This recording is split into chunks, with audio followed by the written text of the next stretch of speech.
Now back to the other really big story today, and that's the technical issues yesterday.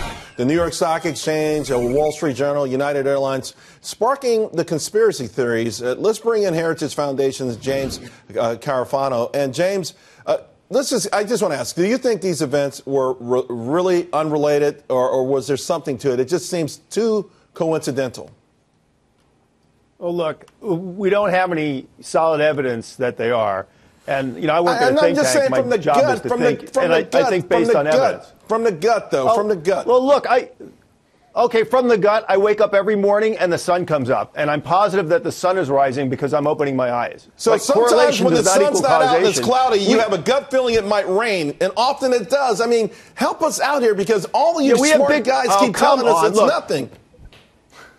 I'm not saying it's no. Listen, I did not say it was nothing. I said we have no evidence, real good evidence, that it's malicious. We have big outings in digital space all the time. Because you happen to have 3 on the same day, does that mean a terrorist? And here's the other thing. You know, if a bad guy did this, is that the worst thing that can happen? Did the world collapse? Did anybody were screaming from the roof? Well, here, okay. Look, let me throw on that note, James, and I'll throw out a theory that I think makes sense. You have Anonymous the night before, a decidedly anti-capitalist organization that has wreaked a lot of havoc around the world, put out this tweet. Wonder if tomorrow is going to be a bad day for Wall Street. We can only hope. Wink, wink. All right. Now, here's the thing. The next day is not only bad for Wall Street, but 2 other pillars of capitalism, symbols of American success. A coincidence? Maybe. But it just for us, and the damage is. Look, and here's where I go ahead. Look, and here's where I just think you're off base. Look, first of all, Wall Street weathered that pretty well. I'm actually proud of Wall Street. That was a big outage.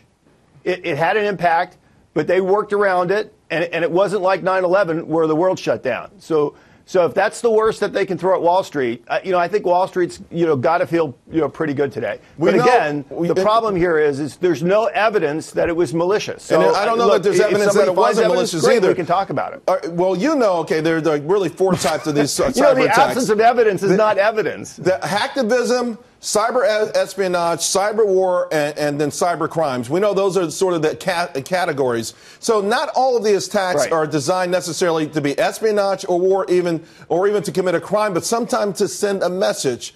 I would feel that perhaps someone like Anonymous and other groups are saying, we can reach you. We want you to change your ways. We're not going to harm you yet, but this is sort of a shot across the bow to let you know that you are not untouchable.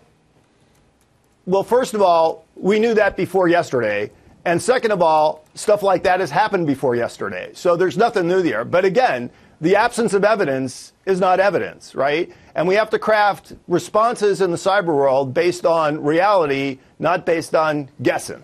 How long will it take before you think that we could have a credible something that's listen, Office of Personnel Management, we hear the news, it gets worse, it gets bigger, it gets larger almost every single time. It took 5 years to find out the flash class supposedly was one guy in his underwear in some country abroad. I mean, how long will it take before we can definitively say on either side what this was?